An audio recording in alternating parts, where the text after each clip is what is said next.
Hey guys, welcome back to my channel once again. तो पुराने वाले स्टोरी को कंटिन्यू करते हैं और बढ़ते हैं आगे की तरफ। हम गए थे पटना से सिलीगुड़ी, सिलीगुड़ी से गैंगटॉक, गैंगटॉक से भीगते भीगाते कैसे भी लाचेन पहुँचे थे। लाचेन से गुरुडोंगर गए थे बट पहुँच नहीं पाए थे। आधे रास्ते से वापस आना पड़ा था स्नोफॉल की वजह से।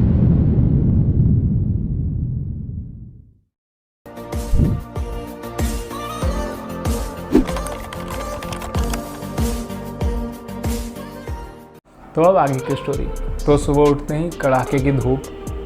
हमने बोला यार आज तो दिन अच्छा हो गया, ये क्या हमारा बहुत ही ज़्यादा बैड लक है ये। तो हमने सोचा अब करना क्या, अब तो वापस ही जाएंगे यार। अब पता नहीं अगर आज रुक भी जाते हैं तो रास्ता क्लियर हो या नहीं क्लियर हो, क्या पता हमें, क्योंकि पहाड़ों में पता नहीं चलता, मिनट में पूरा मौसम बदल जाता है। तो हमने सोचा कि चलते हैं लाचुंग, चलते हैं वहीं घूमेंगे। तो बहुत ही ज़्यादा उदासी के साथ हमने अपनी बाइकें निकाली। बाइक निकाल के हम आगे बढ़े। लाचेन को हमने पीछे छोड़ा। माहौल में पूरा ही सन्नाटा था, कोई एक दूसरे से बात नहीं कर रहा था, कोई कुछ नहीं बोल रहा था, बस धीरे धीरे बाइक चला रहा था। मतलब ये तो साफ था मन किसी का नहीं था वापस जाने का, क्योंकि आपके दिमाग में होता है डेस्टिनेशन। यार ट्रिप हमारा बहुत अच्छा रहा, लेकिन डेस्टिनेशन पे ना पहुंचने का गम हमेशा रहता है। दो डेस्टिनेशंस, हमारा नाथुला भी नहीं हुआ था और गुरुडोंगर भी नहीं हुआ था। शांति से नीचे उतर रहे थे। एक वाटरफॉल आया आगे जाके, लाचेन से करीब 20 किलोमीटर आगे जाके। तो वहाँ हमारे दोस्त ने बाइक खड़ी की। उसने रोकते ही बाइक सबसे यही बोला कि यार मन नहीं कर रहा वापस जाने का। हमने भी यही कहा कि यार मन तो हमारा भी नहीं हो रहा वापस जाने का। तो वो लोग डिस्कशन कर रहे थे, थोड़े फ़ोटोज़ लिए मैंने वाटरफॉल के। फिर वापस आया, मैंने ऐसे हंसी मजाक में बोला मैंने कि यार चलो टॉस करते हैं। तो किसी ने डिसएग्री नहीं किया, तो मैंने एग्रीमेंट समझा। मैंने सिक्का निकाला, मैंने बोला अगर हेड से आया तो चलेंगे गुरुडोंगर, टेल से आया तो वापस लाचोक। मैंने टॉस किया, हेड से आ गया। ट्रस्ट में किसी ने एक दूसरे से कोई सवाल जवाब नहीं किया, सबने अपनी अपनी बाइक उठाई और वापस निकलने को तैयार हो गए। किसी के दिमाग में ये नहीं था कि वहाँ कैसे पहुँचेंगे और कब तक पहुँचेंगे, बस हमने बोला कि चलो देखेंगे। तो होता है क्या कि आप जब लाचेन से निकलते हो या किसी भी वहाँ विलेज से निकलते हो तो आप परमिट देते हो और आप अपने डॉक्यूमेंट्स देते हो उन्हें वेरीफाई के लिए। बस जा रहे थे तो वहाँ हमें वापस से अपने सारे डॉक्यूमेंट्स वेरीफाई करवाने थे। एक आर्मी ऑफिशियल ने बोला कि यार तुम तो अभी भी गुरुडोंगर जा सकते हो, पास में ही तो गुरुडोंगर, ज़्यादा दूर कहाँ। मैंने बोला यार पास में तो नहीं है ये, बट सुनते क्या कहता है। तो उन्होंने बोला कि अभी भी जा सकते हो, लोग जाते हैं इस टाइम पे, कोई प्रॉब्लम नहीं है, आप लेट नहीं हो इतना। और उन्होंने बोला कि अगर आप गुरुडोंगर नहीं भी पहुंच पाए तो उसके नीचे एक विलेज है छोटा सा, वहाँ रुक सकते हो, बट वहाँ 1-2 होम स्टेज हैं, आप वहाँ रुक सकते। अगर नहीं हुआ तो वहाँ आर्मी वाले हैं, वो हेल्प कर देंगे आपको। तो हमने बोला यार ये ट्राई कर सकते हो। उन्होंने एक नंबर दिया हमें, वो एक होम स्टे वाले का, उनके जान पहचान का था।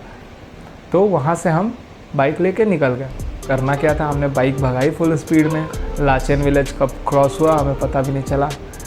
भगाते हुए आगे की तरफ गए, वहाँ तक पहुँच गए जहाँ तक हम पिछले दिन भी गए थे। वहाँ स्नो बिल्कुल ही नहीं था, बिल्कुल ही अलग ही दुनिया लग रही थी वो। पहले दिन ज़्यादा खूबसूरत था ऑफकोर्स, क्योंकि स्नो था चारों तरफ, बट अभी सारे स्नो पिघल गए थे। रास्ता बिल्कुल क्लियर था, आराम से रफ्तार में जाओ आगे, कोई प्रॉब्लम नहीं था। बहुत ही ज़्यादा अच्छे रास्तों के बाद एक बहुत लंबा स्ट्रेच आता है करीब 1 घंटे का, जो कि बहुत ही ज़्यादा बुरा है। वो बहुत ही ज़्यादा बम्पी राइड था। उसके चलते हमारे बैक का जो लगा हम बता भी नहीं सकते। अगर आपको बैक का प्रॉब्लम नहीं है पहले से तो ट्रस्ट में वहाँ जाके हो जाना है। पिछले ही दिन स्नोफॉल भी हुआ था, आँखी मिट्टी बिल्कुल ही कीचड़ बन गई थी। फिर वहाँ बाइक चलाना बहुत मुश्किल हो रहा था क्योंकि बहुत ज़्यादा स्कट कर रही थी हमारी बाइक। फिर भी हम कैसे कैसे ले गए आगे। हमने बोला चलो फोकस, हंसते हैं लास्ट चेक पोस्ट पे। मैं वहाँ डॉक्यूमेंट सबमिट करना था और फिर निकलना था। सबने हमें यही बोला कि जा रहे हो ठीक है, लेट हो तुम जाओ बट जल्दी वापस आ जाना। उस टाइम पे ऑलमोस्ट ना के बराबर लोग जा रहे थे, हम ही 2-3 पागल लोग थे जो निकल रहे थे वहाँ से।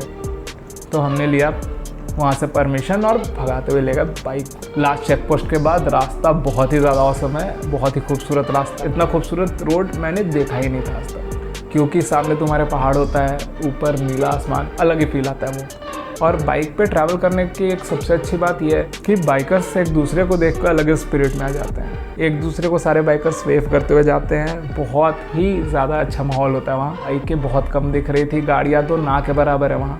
एक दो गाड़ियाँ दिख रही थी तो वो भी हमें यही बोल रही थी कि भाई जल्दी जाओ, तुम जल्दी वापस आओ। तो हमें पहुँचने की इतनी जल्दी थी कि हमने गुरु डोंगर लेक पीछे ही छोड़ दिया। हम वहाँ के ब्यूटी में इतना खो गए कि हमें ध्यान ही नहीं रहा कि गुरु डोंगर लेक पीछे चला गया। तो पीछे से आके मेरे फ्रेंड ने बोला यार गुरु डोंगर लेक पीछे रह गया है। हमने बोला यार चलते हैं, मज़ा आ रहा है, अभी देखते आगे है क्या, थोड़ी देर और चलते हैं। तो हम 4-5 किलोमीटर आगे चले गए थे। अरे यार दूसरे जा रहे हो, फिर वापस भी जाना है यार। एक तेल खत्म हो जाएगा यार तेरा। थोड़ा और चलाया हमने तो फिर सबने बोला यार मोड़ लेते हैं, अब चलते हैं, फिर लेट हो जाएगा, प्रॉब्लम होगी। गाड़ी मोड़ के हम वापस गए लेक की तरफ। लेक के रास्ता का एरो दिखाया हुआ था, ऐसे लेफ्ट साइड में लेक था और हमें कोई रास्ता दिख नहीं रहा था। एक्चुअली एक ऐसे ही छोटा सा पहाड़ था। हमने बोला कि यही है, आर यू श्योर? तो सबने बोला हाँ यार यही रास्ता जा रहा है। वहाँ रास्ता है ही नहीं। वो जो रास्ते बने हैं गाड़ियों के जाने से बने हैं, बस व्हील्स के निशान है, आप उनको फॉलो करते हुए चले जाओ पीछे, और अगर पहुँच गए तो बहुत बढ़िया। हमने भी एक पैसेज फॉलो किया, एक व्हील का निशान जा रहा था, हमने फॉलो किया, वो रास्ता नहीं था और वो रास्ता और भी ज़्यादा बम्पी रास्ता था ही नहीं एक्चुअली। तो वो पहाड़ पे चढ़ा रहे थे हम बाइक को, बाइक स्किड कर रही थी, कभी पीछे आ रही थी, बट हमने इग्नोर किया सब। हमने बोला भगाओ, पहुँचो बस गुरु डोंगर लेक कैसे भी। तो हमने इधर उधर देखा नहीं, हमने बोला फोकस, डेस्टिनेशन हमारे सामने है, बस थोड़ा हिम्मत और करना है। कैसे भी बाइक को उछालते हुए ले गए आगे और पहुँचे हम गुरु डोंगर लेक। और व्यू तो मैं क्या ही बताऊँ यार, क्या ही बताऊँ मैं। अगर जन्नत होता तो वो बिल्कुल ऐसा ही दिखता, ट्रस्ट मी। क्योंकि आज से पहले मैंने इतनी खूबसूरत चीज़ देखी नहीं थी अपनी लाइफ में। वो इतना ज़्यादा खूबसूरत था कि हम देखते रह गए थे, हम कुछ नहीं बोल पा रहे थे, बस देख रहे थे चारों तरफ। वहाँ पहुँच के ऐसा ही लग रहा था कि हम कहीं सपने में तो नहीं है, क्योंकि वो सपना जैसा ही था। नीला आसमान, नीला लेक और ठंडी हवाएं, लहराते हुए दार्चो, सामने चट्टानों वाले पहाड़ बर्फ़ से भरे हुए। हमने मोबाइल कैमरा कुछ नहीं छुआ, हमने सब साइड कर दिया। हमने बोला व्यू एंजॉय करो। हम बैठे रहे वहाँ थोड़ी देर, सब दोस्त पहुँच के थोड़ा जश्न मनाया। हमने बोला हाँ यार फाइनली पहुँच गए, सबने हग किया। हमने बोला कि यार वी हैव डन इट। वहाँ गाड़ियों से भी लोग आ रहे थे और ट्रस्ट में उनका हालत हमसे डबल ख़राब था। हमारे सामने एक गाड़ी आकर रोका, उसमें कुछ बंदे थे, वो उतरते ही वोमिटिंग स्टार्ट। क्योंकि गाड़ियों में ख़राब रास्तों में बहुत प्रॉब्लम होता है, खासकर वो लोग जिनको वोमिटिंग वगैरह होता है, वो तो अपना मेडिकेशन लेके आना यार। नीचे से सुनने में आया था कि ऊपर बहुत ज़्यादा ठंड होती है और ऑक्सीजन का भी बहुत इशू होता है, बट हमें अभी तक फील नहीं हो रहा था। थोड़े टाइम बाद वहाँ छाँव होने लगा था, दोपहर का टाइम, बट पहाड़ों पे कब बादल आ जाए कुछ पता नहीं होता। तो अचानक से बादल आए और ठंडी हवाएं चलना शुरू हो गई। एक बहुत ही ज़्यादा ठंडा हवा का झोंका आया और मेरे को तो हिला के रख दिया उसने। यार यहाँ तो बहुत ज़्यादा ठंडा है। और तुरंत 1 मिनट बाद ही मेरे को ये भी रियलाइज़ होना शुरू हो गया कि मेरे को ऑक्सीजन का प्रॉब्लम हो रहा है, तो सांस लेने में प्रॉब्लम हो रहा था। हमने बोला यार हेलमेट पहनो पहले, ठंड बहुत है यहाँ। हमने हेलमेट डाला, मैंने बोला इसी में फ़ोटो खिंचाएंगे सारे, हेलमेट नहीं उतार रहे। थोड़ा वीडियो बनाए, 1-2 फ़ोटो खिंचाए। हमने बोला फ़ोटो खिंचा लो, बाद में पता नहीं क्या हुआ। हमने हिम्मत किया। फ़ोटोज़ में भी आप देख सकते हो हमारे चेहरे काले पड़े हुए थे, रेड नहीं काले, ठंड से हालत और ज़्यादा बुरी होने लगी। हमने बोला सिचुएशन आउट ऑफ कंट्रोल जाए, इसके पहले नीचे चलते हैं। फ्रेंड्स ने भी एग्री किया कि हाँ यार वापस नीचे चलते हैं। तो हुआ क्या था यहाँ कि हमारा प्लान ऐसा था, और जनरल नॉर्मल लोग ये करते हैं, तेलाचेन में होटल लेके होटल में बैग रख के फिर गुरु डोंगर आते हैं, बट हमने तो वापस जाने का प्लान बनाया था और हम डायरेक्ट आ गए थे। तो हम फुल प्रॉपर लगेज वगेज के साथ आए थे, बट हमें ये नहीं ध्यान था कि हम उसमें से जैकेट वैकेट जो भी है निकाल के पहन लें। और ध्यान था भी तो इग्नोर कर रहे थे, क्योंकि राइडर जैकेट खोल के फिर वापस से जैकेट डालना पड़ता हमें। राइडर्स को ये बात पता होगी कि वो जैकेट खोलने में प्रॉब्लम होता है और फिर वापस सब कुछ पहनने में बहुत प्रॉब्लम होता है। झेलते अभी थोड़ा देखेंगे, देखा जाएगा, आगे जाके कहीं चेंज कर लेंगे। तो वहाँ से नीचे उतरने लगे। जैसे जैसे नीचे उतर रहे थे वैसे मेरी वाट बहुत ज़्यादा लग रही थी।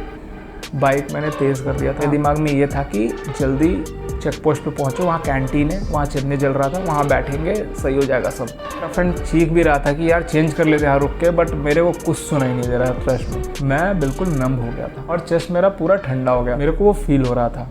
हाथ वाथ मेरे अच्छे से काम नहीं कर रहे थे, बट फिर भी मैंने बाइक चलाया। मैंने बोला यार पहुँच जाओ कैसे भी। फॉर श्योर मेरे दोनों दोस्तों का भी यही हाल था, बट मेरा थोड़ा ज़्यादा हो गया था इस टाइम पे।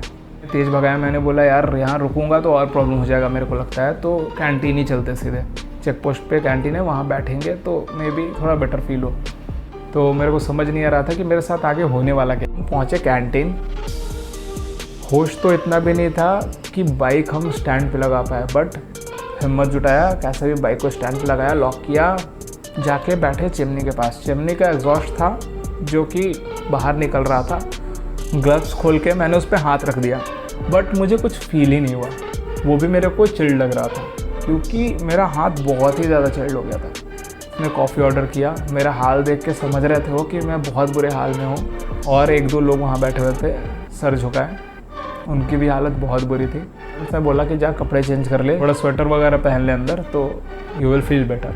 बट मेरे को हिम्मत नहीं हो रहा था। बट बॉस, हमने मैन वर्सेस वाइल्ड बहुत देखा था, हाइपोथर्मिया के बारे में हमें पता था। हमने बोला कि चेंज कर लो भाई, थोड़ा हिम्मत जुटाओ यहाँ।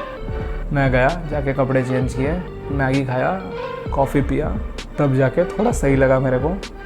फिर आराम से बैठे वहाँ आधे घंटे 1 घंटे, फिर धीरे धीरे बाइक लेके नीचे आए। फिर पहुँचे, होटल लिया, वहाँ रुके।